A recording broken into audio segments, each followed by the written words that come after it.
तुझं नाव काय रे? नितीन आस्कर. काय करतो? माझं गॅरेज स्वतःच श्रीगोंद्यामध्ये. बर, तुझं काय नाव आहे रे? रिया सुंदर. तू काय करतेस?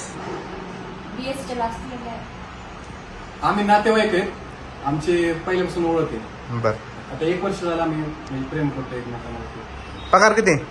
पगार कधी 15 पडतो, कधी 20 पडतो. भागन का तेवढ्यात? तो बघा ना, वाढेल ना फक्त त्याची म्हणजे थोडस. म्हणजे वाढन. मग तुम्ही लग्न का करताय असं? घरच्यांची परमिशन नाहीये. तिच्या घरची थोडी परिस्थिती चांगली आहे. सांगायचं ना तुला मी स्थळ म्हणून गेलो होतो पण आम्हाला ऍक्सेप्टच केलं नाही. काय म्हणणं आहे त्यांच्या घरच्यांचं? त्यांना थोडासा वर चढ पाहिजे अजून. होईल का नाही तुझ्याकडून? होईल ना, आता सुरुवात आहे माझी आता. दाखवून द्यायचं ना त्यांना. पण त्यांना वेळ नाही. त्यांना म्हणजे लक्षात येणार त्यांना काय करणार. ते माझ्यासाठी स्थळ बघताय. वेळ नाही आमच्याकडे असं. किती दिवस झाले तुमचे चाललंय? 1 वर्ष. 1 वर्ष वय. मग थांबायचं ना 1 वर्ष अजून.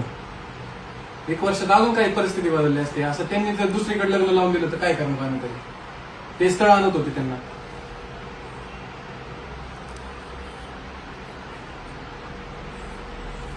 आमची इच्छा आहे आमचे लग्न करायची म्हणून काही मित्र आलेले आहेत सोबत.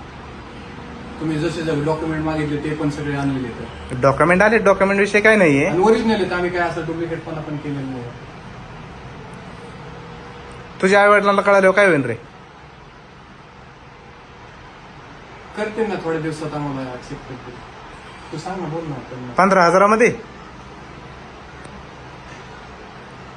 तू खरंच बोल का?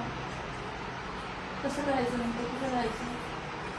असं काय एवढं झालं आपल्या दोघांचं घेऊन गेलं पण मुलं बाळ झाल्यानंतर काय करायचं? काय करायचं एवढ्याशा नाही. वर्षात कसं होणार? होईल ना ऍडजस्ट. तू पण थोडंफार करू ठीक आहे, शिकली. adjust करू आपण. मी करेल काही, तू करशील काही. पण घरच्यांचा आशीर्वाद नव्हतं लग्न करायचं. तो आता इथं मला सांगायला लागली तू. त्यांना ते काय सर काय विचारते, तू काय बोलायला लागली. अरे लय लांब जायचंय. हिवाय आहे ना, हिवाय. हे काय जोर जबरदस्ती नाही. ते आता आम्ही जोर जबरदस्ती नाही होत सर, तसं नाही. पण मला असं वाटतं की घरच्यांना सोडून कसं लग्न करायचं ना. कसं करायचं म्हणजे इथपर्यंत तू आली. तू एवढं हो का सकाळी ते निघालेले. सकाळी निघाल्यानंतर बसमध्ये ते आतापर्यंत आमचं रात्रीपर्यंत बोललंय. मी स्वतः घेऊन आलोय. आपण ज्यावेळेस लग्नाचा विषय होता थांबतात कुणी पण विचार करतच. आमचं काम आहे प्रश्न विचारायचं.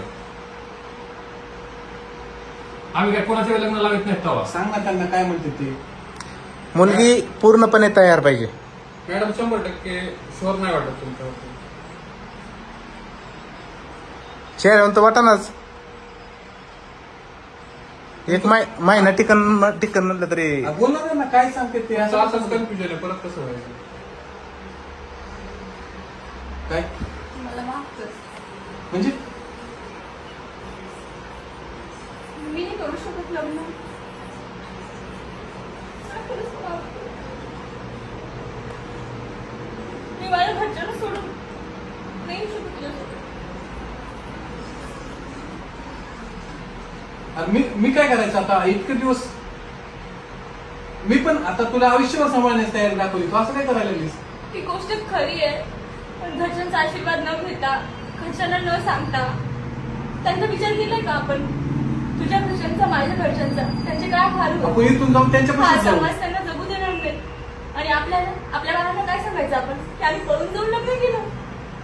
आपण पळून जाऊ नाही सांगितलं. प्रेम केलं म्हणून सांगायचं. प्रेम केलं ठीक आहे, पण आपण एवढं काबिल बनवू ना दोघांना. म्हणजे एकमेकांना एवढं काबिल बनवू आपण की घरच्यांनी आपल्याला एक्सेप्ट करायलाच पाहिजे. तेवढी वेळ आहे का? करू आपण ते. मी माझ्या घरच्यांना थांबवण्याचा प्रयत्न करेल. जर नसेल होत तर कदाचित आपल्या नशिबात नाही.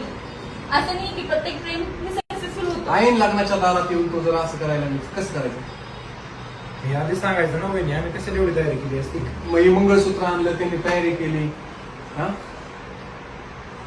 काय नाही, प्रयत्न करा तुम्ही पुढं. प्रयत्नाचा विषय नाहीये सर. पण ह्याला आधी कळत नव्हतं. ऐन टायमाला असा विचार आजपर्यंत मला एकदा पण नाही बोललेले असं. मी कशाला इथपर्यंत आलो मला असतो. कधी वाटलं नाही रे. माझं पण तुझं प्रेम आहे, पण घरच्यांनी मला एवढं सांभाळलं, एवढा जीव लावला, आणि अचानक मी अशी कसं करू शकतो? तू सांग ना. त्यांच्या मनासोबत मी कसं हे बघ, करू तू शकतो? अजून घरी नाही आले. तू क्लासला आले म्हणून जा. विषय सोडून देऊ आपण. काय नाही एवढं.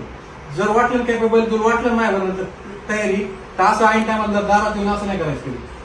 मला खरंच माफ कर, पण मला काय वाटतं माफ करू. माझं काय मनात विचार कर ना तू. तू मला समजून घे ना. तुम्ही जर असं चार चौघात त्यांना तोंडावर पडत गोष्ट असताना त्याची नाही आज एवढी. पाडलं, उद्या पोलिसांनी विचारलं, उद्या एखादी कानाखाली घरच्याने आणले, मग काय केलं असतं? उद्या म्हणले असते मी काय असं केलं म्हणून गोष्ट त्याची नाहीये, मान्य आहे मीच पळून मला. गेली.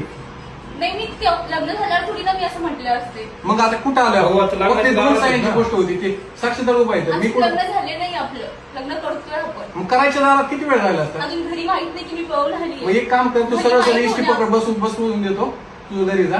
जर तुला वाटलं तू घरच्यांना कन्व्हिन्स केलं तर मला फोन काय बघ करणार. तुझं जर प्रेम खरं असेल, आपलं खरं असेल समजा, तर तू स्वतःला एवढं कॅपेबल बनव आणि मीही काहीतरी करते. मी लग्न नाही करणार जोपर्यंत तू ते लग्न फक्त नाही ऐकायला करणार. हा ठीक तू आहे. लग्न नाही करणार तोपर्यंत हो. मी पण लग्न नाही करणार.